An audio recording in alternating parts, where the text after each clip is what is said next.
Good morning, it is day 38 out of the last 40 of the 365 and we are in the parking lot on our way to the gym, and I got my new little tattoo showing off the bumblebee. It's quite, quite sensitive at the moment, to be honest, but luckily I'm training legs, so that's cool. But before I go in, I just wanted to say something, right? I read something or saw something yesterday and I thought I'd share it, and that is that the highest form of respect is discipline, or the other way around. Discipline is the highest form of self-respect. Self-respect. And it just makes so much sense, right? They spoke about kids and how that and all those things, but I take it physically, like self-respect with me. Like, if you really respect yourself highly, I'm talking about highly, you have so much respect for yourself, would you not train? Would you eat a lot of bullshit? Would you go out and party every night, do drugs? Would you physically harm yourself? Would you cheat and, cheat on your wife, cheat on your girlfriend, cheat on your friends, lie, cheat, do all the wrong things, like all the sin in the world? Like, how many things, there's so many things that you can do that's wrong, that is disrespectful to yourself. Now, like I said, if you highly respect yourself, you wouldn't do any of those things and you would choose the better option, If you respect yourself, you would eat healthy because that's going to help your body. If you respect yourself, you'll train every day if you can because you respect yourself. If you, treat your wife or girlfriend or friends highly, you keep your word, you have integrity, all those beautiful things is respect to you. So, everyone's thinking about discipline. Okay, I'll just go to the gym every day. Just go. But if you don't know why you're doing it, then, it also doesn't make any sense. It needs to be a whole, a full, you know what I mean?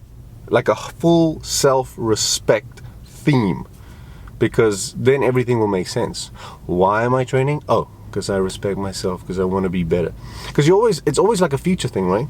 You want your future self to be proud of who you became, or who you were at least, like the person sitting here right now was something else 2-3 years ago, and I bet you, for me personally, I'm not sure about you, but if I had to speak to my 2-3-year-old or 3 years back self, I think he would be pretty proud.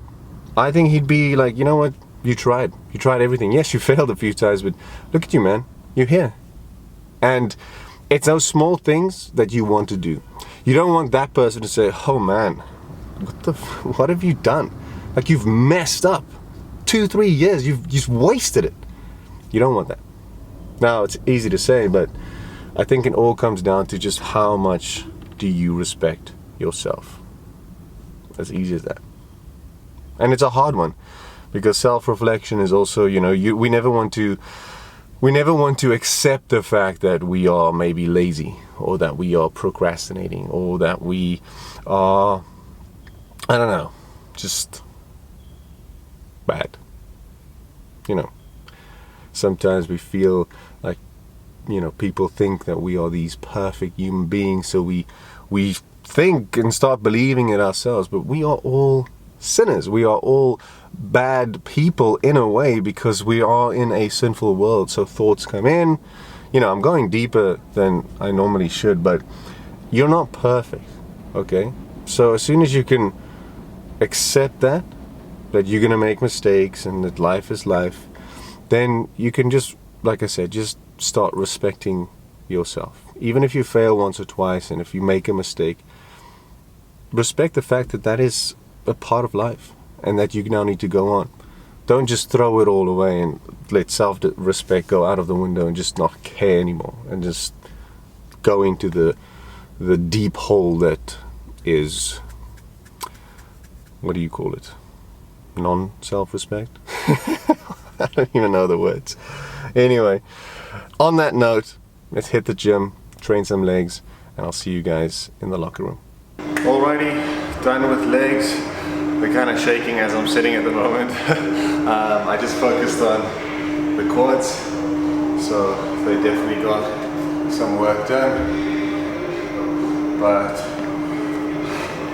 I think I was supposed to, I want to run. I really do want to run, but just like, you know, for the last 3 days that are left, you know, today and 3 more, I thought maybe it'll give it that little edge of cutness, if that is a word even, cutness, leanness. Yeah, but my legs are just too shaky, too sore. And to be honest, when I do run with this weight, my quads are the ones that kind of like, it just feels like knives pricking my, stabbing my quad all the time. Anyway, one thing that I didn't tell you is that we are going on a little getaway. So I'm gonna go home, have some breakfast, and then we're going away. But I'll tell you a little bit more about that over breakfast. Let's go. Alrighty, we have arrived at our beautiful destination. We've actually been here for a few minutes. I did some work, and you know, I obviously told you that we were coming here, but clearly you can see already kind of what's going on. This is the place that we stay. We've got a hot tub right over there, and let me show you the view. This is, I'm just standing here, and this is literally in front of me. Just have a look. There we go.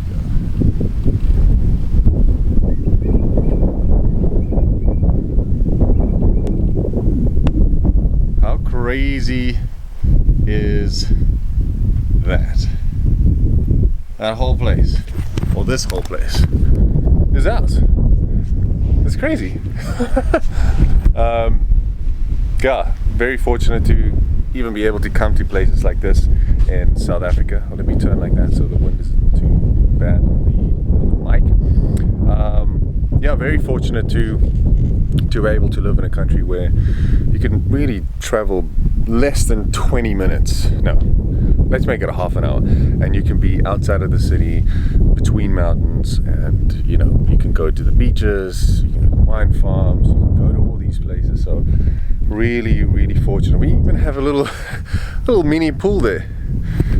It's pretty cool. But I made a mistake because I opened the water and it was kind of like hot the whole time inside, like from the sun. So I was pouring water and thinking, okay, cool, a nice little pool.